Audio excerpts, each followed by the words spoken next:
Semesta kerinci masih menyimpan jutaan misteri. Tori dan lainnya harus melanjutkan perjalanannya. Alam kerinci bukanlah akhir dari perjalanan mereka. Kali ini, Tori akan melanjutkan untuk menjelajahi Pulau Jawa dan akan bertemu dengan sahabat masa kecilnya. Jika di waktu kecil mereka pernah menjelajah di alam spiritual, maka kini mereka akan kembali melakukannya lagi. Tentunya bukan lagi permainan anak-anak, tapi perjalanan yang sesungguhnya menembus alam spiritual yang luas.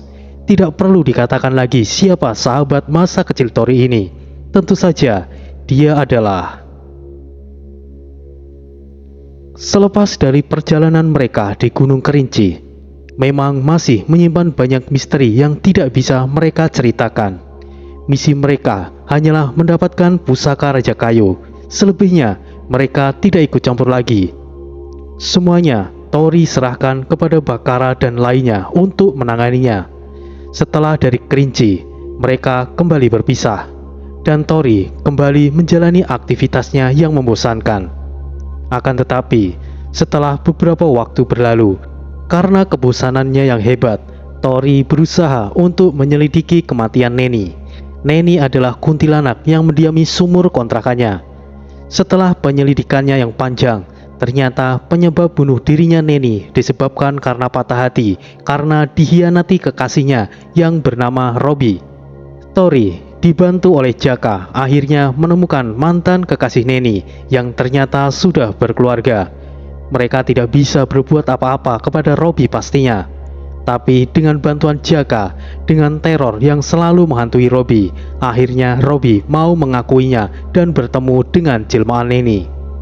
Banyak adegan dramatis saat itu, tapi karena pengakuan Robi dan minta maaf tulusnya, Neni akhirnya bisa sedikit tenang.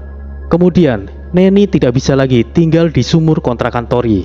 Lalu, Tori dan Jaka pergi ke Gunung Marapi, Sumatera Barat. Konon, Gunung Marapi di Sumatera Barat ini adalah asal-usul mak lampir berada. Orang luar menyebutnya Ratu Kuntilanak dan banyak lagi sebutannya. Di Marapi inilah Tori menempatkan Neni. Marapi adalah tempat yang cocok di mana kuntilanak seperti Neni berada. Dalam perjalanan mereka ke Marapi inilah mereka bertemu dengan seorang gadis yang memiliki keistimewaan. Namanya Rizka, yang juga memiliki kelebihan sama seperti Tori dan Jaka. Rizka juga memiliki seorang pendamping, seorang panglima jin dari daratan Tiongkok yang bernama Shi Jin. Pertemuan mereka dengan Rizka juga pastinya dilalui banyak masalah di alam Marapi hingga bertarung dengan Ratu Kuntilanak dan sejenisnya. Waktu terus berlalu dan mereka semakin akrab dengan Rizka. Rizka bukanlah orang Sumatera Barat, dia juga orang Jawa, tempatnya berada di Cilacap. Di Sumatera Barat saat itu, Rizka bertemu dengan teman-temannya dan melakukan pendakian di Gunung Marapi sampai akhirnya bertemu dengan rombongan Tori. Lalu, saat Rizka hendak berpamitan pulang, Rizka menawarkan untuk berkunjung ke rumahnya. Katanya, ada tempat yang menarik yang mana itu di Gunung Slamet. Tentu saja Tori dan Jaka tidak melewatkan kesempatan itu. Mereka bersedia ikut dengan Rizka. Lagi pula, sekalian Tori juga ingin bertemu dengan sahabat masa kecilnya. Dia adalah Desta. Sebetulnya masih banyak petualangan mereka di Sumatera Barat, seperti perkampungan Palasik, misteri Danau Singkarak, dan masih banyak lainnya. Akan tetapi, mungkin ini akan diceritakan sesuai alurnya dan menjadi cerita sisipan. Setelah segala sesuatunya dipersiapkan, Jaka pergi untuk pesan tiket pesawat. Pastinya Tori dan Rizka ikut, sekalian mencari makan karena Tori dan Jaka belum sarapan saat itu. Tori menyinggung tentang profesi Jaka, yang sebenarnya Jaka itu bukanlah paranormal pada umumnya, tapi dia adalah seorang chef yang pernah bekerja di hotel di kawasan Padang. Tentunya Rizka tidak mempercayainya bahwa Jaka adalah mantan chef. Untuk membuktikannya, Rizka meminta Jaka untuk membuatkan sarapan buat mereka. Dengan segala rayuan Rizka, akhirnya Jaka menyanggupinya dan sekalian mereka pergi untuk mencari bahan-bahan secukupnya. Karena mereka akan ke Jawa, mereka minta dibuatkan menu dari Jawa. Ini juga kesempatan buat Tori karena sudah lama sekali tidak merasakan masakan dari Jawa. Beberapa kali Tori minta ke Jaka sebelumnya untuk membuatkan hidangan khas Jawa, tapi Jaka selalu menolak. Giliran Rizka yang memintanya, dia langsung menyanggupinya. Setelah mendapatkan tiket dan bahan-bahan untuk masak, mereka segera kembali ke kontrakan Tori. Jaka membuat soto daging sapi saat itu, meskipun agak memakan waktu, tapi masakan Jaka memang luar biasa enak. Rizka bahkan habis 2 mangkuk besar. Setelah makan, mereka mempersiapkan apa yang akan mereka bawa, karena mereka mendapatkan jadwal penerbangan sekitar pukul 8 malam, jadi mereka masih bisa agak bersantai. Bang Tori, kontrakan ini ada Caspernya ya? Tanya Rizka. Apa kau bilang? Casper, sahut Jaka tersenyum aneh. Iya itu benar Neng, ada 3 di sumur belakang rumah sama yang ditinggalkan Jaka, tapi yang di sumur sudah dipindahkan, balas Tori. Beberapa saat mereka mengobrol, lalu siang itu mereka segera berangkat ke bandara di Padang. Sampai di bandara sore hari, mereka menunggu hingga pukul 8 malam. Ternyata delay 1 jam. Pukul 9 mereka baru berangkat. Sampai di Jogja kurang lebih pukul 11 malam. Desta sudah menunggu mereka di Bandara Adi Sucipto, Yogyakarta. Setelah beberapa saat mereka menunggu, akhirnya mereka bertemu dengan Desta, teman masa kecil Tori. Perkenalan singkat terjadi di antara mereka, dan Desta juga mulai mengakrabkan diri. Mas, kodamnya serem juga ya, itu pasti kuat sekali, kata Jaka kepada Desta. Dia bukan kodam mas, tapi leluhurku. Punya mas Jaka juga malah ada 2 itu, jawab Desta. Pantas, itu kodam leluhur ya mas Desta.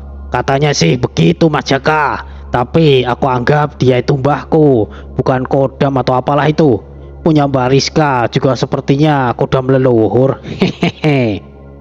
Aku tidak tahu Bang Desta, bisa komunikasi juga baru-baru kemarin, jawab Rizka. Lama tidak bertemu kau semakin hebat Des. Dari mana kau mengenal mereka ini? Ada yang aneh juga dengan dirimu Des. Apa itu karena aura peri yang pernah kau ceritakan sebelumnya? Tanya Desta. Mengenal mereka sudah takdir Dul. Mungkin kedepannya akan lebih banyak lagi kita mengenal sosok seperti mereka. Dan mungkin saja yang kau rasakan itu adalah jejak dari Sinta Dul, balas Tori. Meskipun mereka baru kenal dengan Desta, mereka lebih cepat akrab. Desta sendiri orangnya asik. Meskipun dia anak orang kaya, ucapannya tetap sederhana. Begitu juga dengan gaya hidupnya. Ketika mereka keluar bandara dan menuju parkiran di mana mobil Desta berada, mereka berpapasan dengan seorang kakek bersorban. Beliau tiba-tiba menyapa mereka. Assalamualaikum. Jarang sekali melihat sekumpulan anak-anak yang luar biasa begini berkumpul. Hehehe, ucap kakek tersebut. Waalaikumsalam. Maksud kakek ini apa ya? Kata Rizka kepada kakek tersebut. Sungguh pemandangan yang menakjubkan bagi mereka yang mampu melihat penamping kalian. Hehehe. Mereka saling pandang. Dan pikiran mereka masing-masing pasti meyakini bahwa kakek tersebut bukanlah orang sembarangan. Tori menyadari lebih awal, kakek tersebut memiliki sesuatu yang kurang lebih sama seperti yang dimiliki oleh Ki Sabto ayah Jaka. Bapak ini dari mana dan ingin kemana? Tanya Tori. Oh, saya ingin bertemu anak saya dan sekalian sowan di Pakualaman. Saya dari Jakarta, jawab kakek tersebut. Mari kek, bareng kami saja. Tujuan kami juga melewati Pakualaman juga kok. Desta berikan penawaran. Hehehe. Terima kasih nak. Saya sudah dijemput oleh cucu saya. Baiklah jika begitu kek. Kami permisi dulu, kata Desta dibaringi mereka menyalami beliau lalu pergi. Yang membuat kakek tersebut heran. Anak seperti mereka biasanya akan terpisah. Seseorang yang dianggap indigo atau apalah itu biasanya lebih suka sendirian. Meskipun 2 orang indigo bertemu dan saling mengenal, mereka akan sering beda paham. Dunia spiritual anak indigo berbeda-beda. Tentu saja mereka akan menganggap dirinya sendiri yang paling benar. Kakek yang mereka temui tersebut hanya melihat mereka secara sekilas saja. Beliau tidak tahu bahwa mereka sebetulnya bukan murni indigo. Desta dan Rizka memiliki silsilah keturunan. Tori dan Jaka juga tidak memiliki kemampuan dari lahir. Yang dimaksud indigo itu cenderung seseorang yang sejak bayi memiliki kemampuan spiritual, tetapi tidak memiliki silsilah keluarga yang memiliki kemampuan tersebut. Meskipun ada, itu hanya kebetulan saja. Jika diasumsikan mereka ini bukanlah seorang indigo, tetapi seorang ahli spiritual. Mereka semuanya masuk ke mobil Desta. Desta sendiri sudah menikah dan istrinya sudah meninggal terkena leukemia. Kedua orang tuanya berada di luar negeri, di Jepang. Jadi Desta tinggal bersama pengurus rumahnya, sepasang suami istri dan anaknya. Di bandara menuju rumah Desta cukup jauh. Mereka melewati jalan menjulang tinggi berputar-putar. Seperti itulah kondisi jalan di sekitaran ke arah Gunung Kidul, Yogyakarta. Sampai di daerah Bukit Bintang, terlihat kota Jogja dari ketinggian yang begitu indah, dengan lampu-lampu kota berkedap-kedip pada malam itu. Mungkin sekitar 1 jam, mereka sampai di rumah Desta. Bangunan minimalis lantai 2 dengan desain yang keren. Ya, Desta adalah orang kaya, namun dia tidak pernah sesumbar apalagi sombong. Mereka masuk pintu gerbang dari besi yang dicat kuning emas yang dibukakan oleh anak muda, yaitu anaknya yang bekerja di rumah Desta. Ada sesuatu yang mengagetkan mereka saat mereka masuk gerbang. Bagi mereka, tentu bisa menyadari hal yang mengagetkan mereka adalah sosok yang menjaga rumah Desta. Rizka sempat berteriak karena kaget. Sosok ular merah besar bermahkota melingkari rumah Desta. Menurut Desta, itu ular tidak akan mengganggu orang yang tidak punya niat jahat. Ular tersebut sudah ada dari dulu sebelum rumahnya menjadi besar. Rumah tersebut peninggalan kakeknya dan sudah berkali-kali direnovasi hingga menjadi rumah yang cukup mewah. Orang bodoh mana yang berani maling di rumah Desta? Di kontrakan Tori masih dibilang biasa-biasa saja. Berani bertindak jahat di rumah Desta bisa ditelan hidup-hidup oleh ular besar tersebut. Mereka masuk rumahnya yang seperti istana dan banyak kamar. Karena mereka letih, mereka diantar ke kamar masing-masing di lantai atas. Pagi harinya, telepon di meja samping kamar Tori berbunyi. Awalnya dia diamkan saja, tapi karena terus berbunyi, akhirnya Tori angkat. Kiranya siapa? Ternyata Desta menyuruh turun untuk sarapan. Setiap kamar ada telepon paralel yang memudahkan komunikasi. Karena rumahnya memang besar, pastinya cukup melelahkan jika harus mengetuk pintu kamar satu persatu. Rizka sudah bangun duluan, lalu semuanya berkumpul di meja makan. "Mbok, Pak, monggo sarapan bareng di sini." Desta memanggil mereka. Kami nanti saja, Den. Masih nanggung kerjaannya. Monggo priainya lebih dulu, kata wanita parubaya tersenyum lalu pergi. Bang Des, priai itu apa? Tanya Rizka. Priai itu ya sama seperti bangsawan, orang yang dihormati, orang berpengaruh dan lain sebagainya, Neng Rizka. Wah, benarkah? Aku ini hanya orang biasa loh, Mas Desta. Bukankah kamu juga orang Jawa, Neng Rizka? Masa tidak tahu priai itu apa? Sahut Jaka. Rizka dari kecil hidup di Taiwan, Bang Jaka. Kurang begitu paham dengan bahasa Jawa yang halus, jawab Rizka. Sepasang suami istri yang mengurus rumah Desta sudah seperti orang tua keduanya. Desta sendiri tidak menganggap mereka itu pembantu, mengingat kedua orang tuanya bekerja di Jepang dan tidak pernah mendapatkan perhatian dari mereka. Cuma Simbok dan suaminya yang selalu perhatikan Desta dari kecil. Hanya setahun sekali orang tua Desta pulang, itu pun tidak rutin, kadang bisa 2 tahun sekali atau lebih. Kegiatan Desta sendiri kebanyakan di rumah. Dia lebih sering menghabiskan waktunya untuk menjelajahi di dunia gaib. Desta masih belum bisa move on ditinggal istri tercintanya. Padahal sudah 1 tahun berlalu semenjak istrinya meninggal, tetapi masih dibayang-bayangi oleh istrinya di ingatannya. Sampai-sampai Desta beranggapan bahwa istrinya selalu datang di setiap harinya. Mungkin Desta terlalu cinta dengan istrinya, sehingga dia menciptakan ilusi yang seolah istrinya selalu ada di sampingnya. Mereka tidak setuju sebenarnya dengan apa yang dipikiran Desta. Manusia, jika meninggal tidak akan berubah menjadi hantu atau semacamnya. Sebagai sahabatnya, Tori tentunya selalu berikan nasihat, tetapi Desta lebih percaya dengan apa yang dia lakukan. Tentunya Tori sangat prihatin sekali sahabatnya sampai seperti itu. Mengingat dulu saat Tori ada masalah, hanya Desta yang membela dan memiliki pendapat yang sepaham dengan Tori. Bahkan waktu SD, mereka sudah bermain uji nyali sampai-sampai mereka diculik oleh kuntilanak. Untungnya Mbah Basil ada saat itu. Tori sempat menasihati Desta tanpa menyerah, tapi hal itu membuat Desta tidak nyaman sehingga mereka sempat bermusuhan. Beberapa tahun mereka tidak berkomunikasi, tetapi akhirnya mereka akur. Dan mulai saat itu, Tori tidak pernah menyinggung soal istri Desta lagi. Dan di saat mereka bertemu kembali, Jaka yang sudah mendengar cerita tersebut bermaksud menyelidiki wanita yang mirip istri Desta ini yang selalu menemui Desta. Namun menurut Jaka sendiri, semua itu hanyalah halusinasi Desta saja. Seandainya itu sosok jin menyerupai istri Desta, pastinya penunggu rumah Desta akan bertindak. Apalagi Mbah Basil juga tidak mungkin tinggal diam.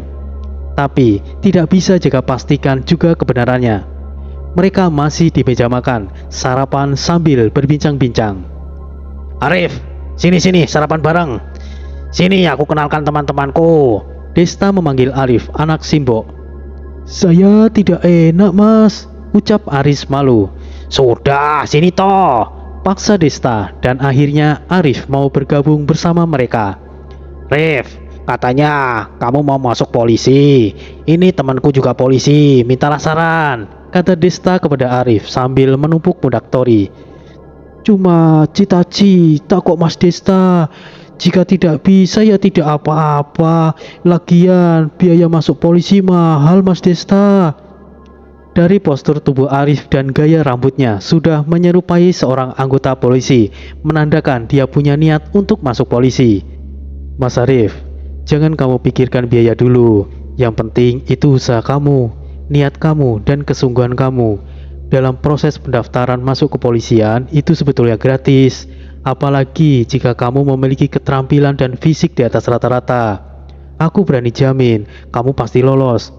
Meskipun nantinya ada biaya, aku yakin kok Desta pasti akan bantu. Dengarkan itu, Rif.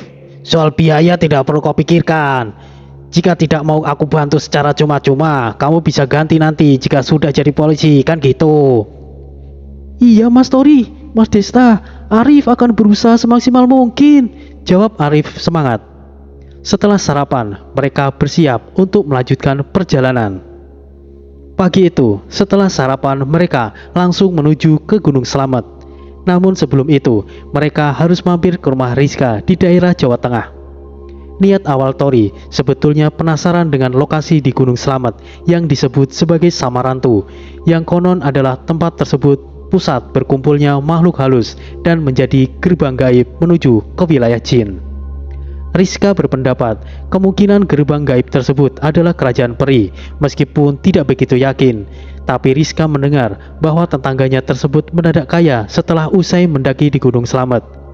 Rizka hanya menebak kemungkinan ada hubungannya dengan gerbang gaib yang ada di Samarantu.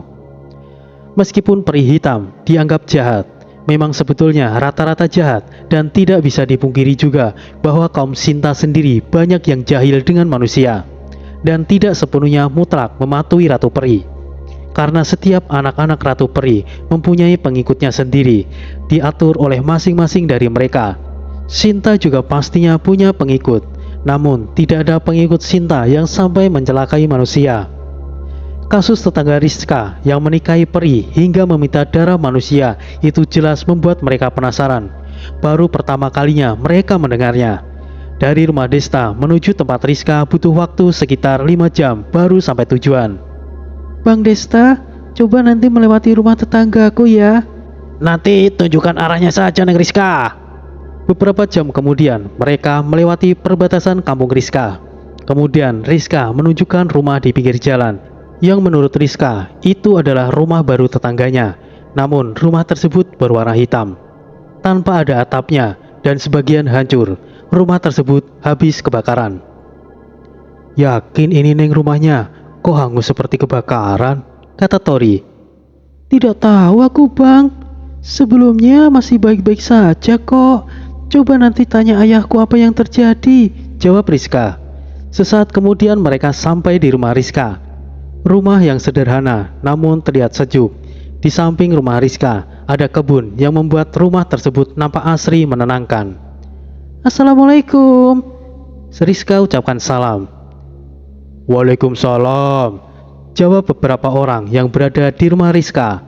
Rumah Rizka tidak pernah sepi. Meskipun berada di daerah perkampungan, kawan-kawan ayah Rizka selalu berkumpul di rumahnya. Pak, Rizka pulang. Rizka, kamu sama siapa? Gagah-gagah bener mereka. Mana calon bojomu? Kata salah seorang kawan ayah Rizka menggunakan bahasa Jawa khas mereka. Apa sih, Lek? Mereka teman-teman Rizka kok, jawab Rizka, kemudian masuk ke dalam mencari ayahnya sambil persilahkan mereka masuk. Monggo mas, masuk saja, kata seseorang yang berada di teras. Matur suwun, permisi, jawab Desta. Mereka duduk di antara mereka yang sedang membahas soal burung dara. Beberapa saat kemudian, ayah Rizka keluar disusul oleh Rizka dari belakangnya. Sini, masuk ke dalam sini, kata ayah Rizka. Lalu mereka pindah ke dalam yang tadinya duduk di kursi halaman rumahnya. Hal yang tidak disangka-sangka membuat Jaka terkejut dan terkagum dengan sosok yang ada di samping ayah Rizka. Ternyata ayah Rizka punya piaraan yang membuat mereka terkejut, bukan hanya Jaka. Senyamannya ya nak, ya kayak kie umain nyong, kata ayah Rizka. Tidak apa-apa pak, sangat nyaman sekali pak, sejuk di sini, kata Tori. Ya, sebelum ada PLTU, kawasan di sini jauh lebih sejuk nak. Ini saja ketolong banyak pepohonan dan dikelilingi kebun, jadi masih agak lumayan sejuk. Mereka mengobrol, saling mengenalkan diri masing-masing. Mereka masih perhatikan sosok di samping ayah Rizka, dan beliau pun menyadari apa yang mereka perhatikan, dan dia tersenyum. Ayah Rizka tersenyum sambil mengelus piaraannya yang terlihat jelas di mata mereka, seekor ayam Bangkok. Sepertinya jagoan ya pak, tanya Jaka. Tidak salah kamu nak, ini jagur, sudah berapa kali menang, belum pernah kalah dalam tarung loh. Tapi cukup jinak ya pak, apa cuma ada seekor pak, tanya Jaka. Ada banyak di belakang, cuma ini jagoannya. Kalau dicampur, nanti ayam yang lain pasti mati diajar. Banyak yang mereka katakan, dan Rizka menanyakan rumah mewah yang hangus terbakar di desa sebelah. Menurut penjelasan ayah Rizka, penghuni rumah yang terbakar tersebut, kata orang-orang, dia melakukan pesugihan. Tidak jelas pesugihan apa, tapi setiap orang yang mampir ke rumah tersebut beberapa hari kemudian sakit lalu meninggal dunia. Sakitnya pun aneh, tidak ada cairan di dalam tubuhnya, alias kehabisan darah. Ayah Rizka tidak tahu kebenarannya, hanya dengar dari orang saja. Sedangkan pemilik rumah tersebut ikut meninggal di dalam rumahnya yang terbakar.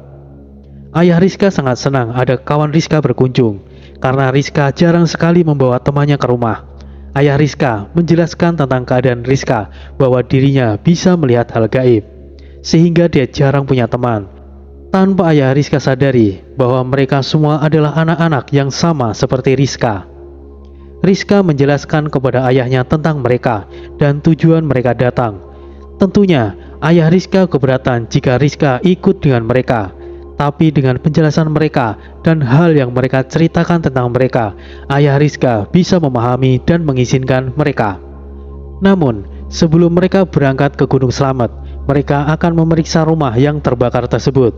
Waktu itu masih siang, mereka langsung menuju ke lokasi. Masih ada garis polisi di depan rumah tersebut.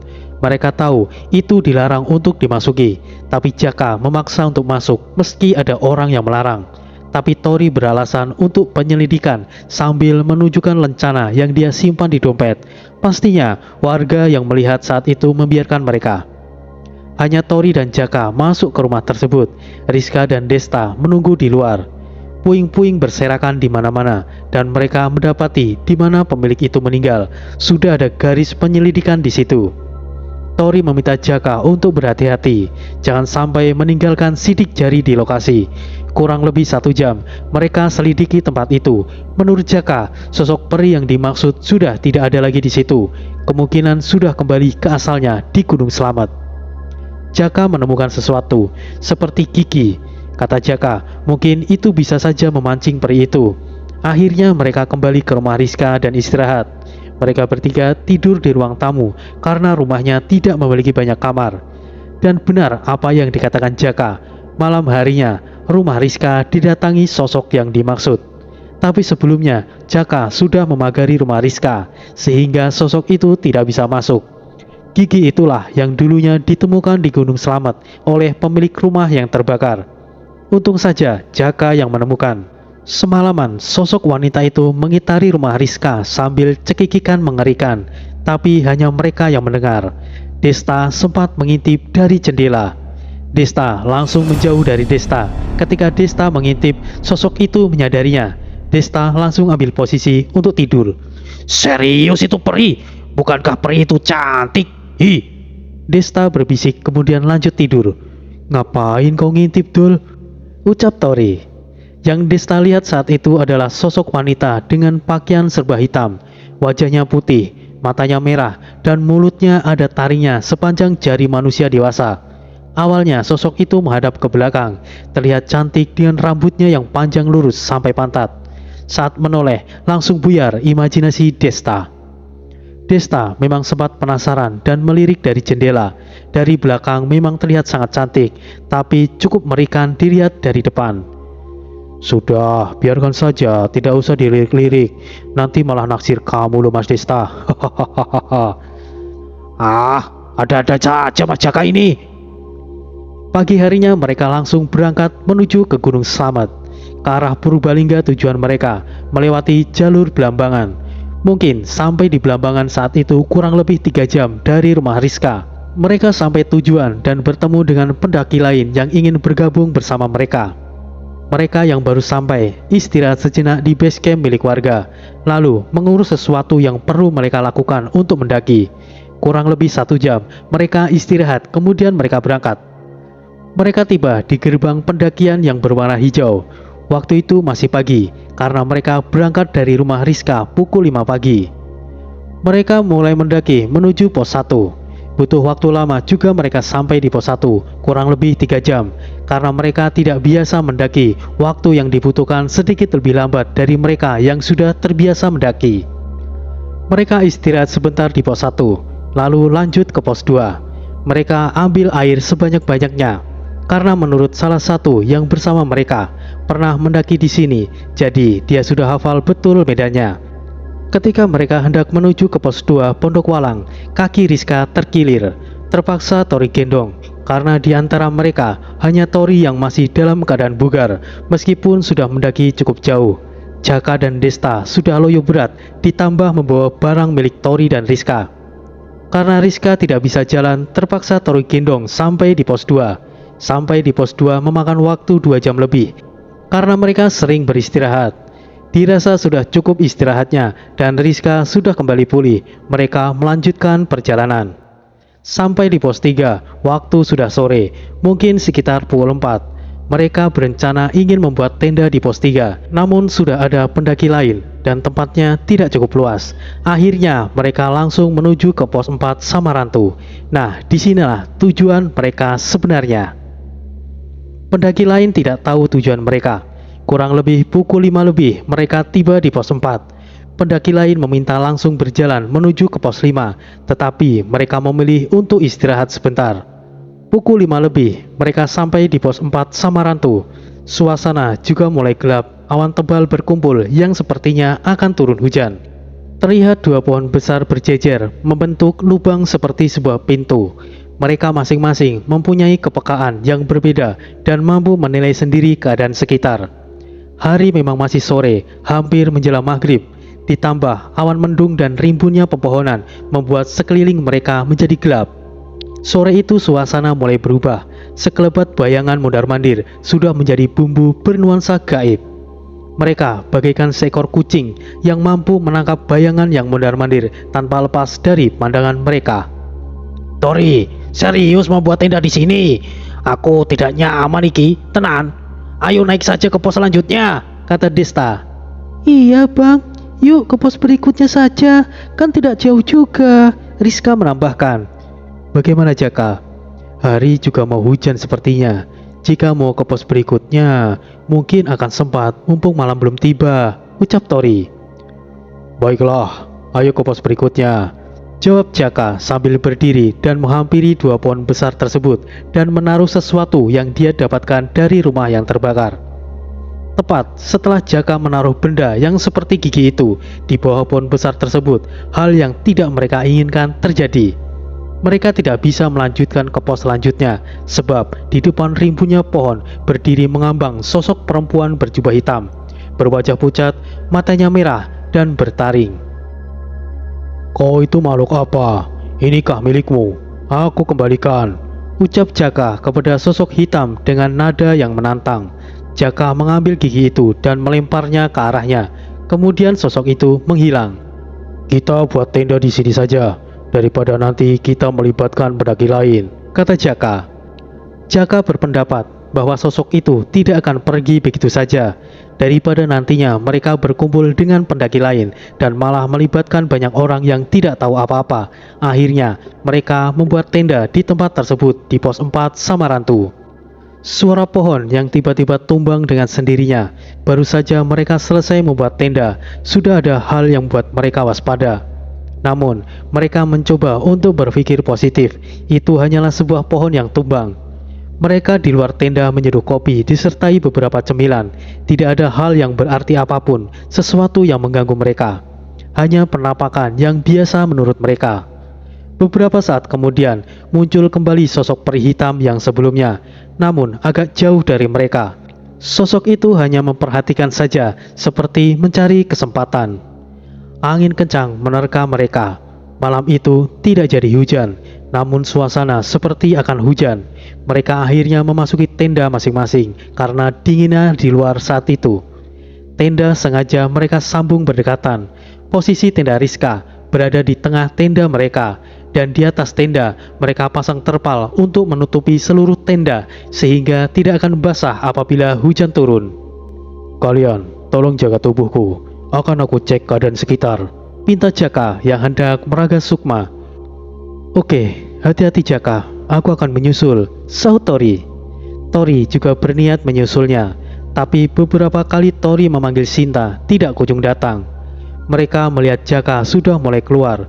Tentu sebelumnya Jaka sudah melindungi tenda mereka dengan 2 ekor macan putih yang sama seperti di kontrakan Tori. Beberapa saat kemudian, Sinta datang tanpa Tori memanggilnya. Suamiku, aku mendengar panggilanmu. Maafkan aku terlambat, ucap Sinta tanpa menggunakan cadar di wajahnya. Mungkin karena Sinta panik dan terburu-buru. Itulah pertama kalinya Rizka dan Desta melihat sosok Sinta yang sesungguhnya. Tidak apa-apa istriku, adakah hal yang mengganggumu sehingga kamu tidak mendengar panggilanku?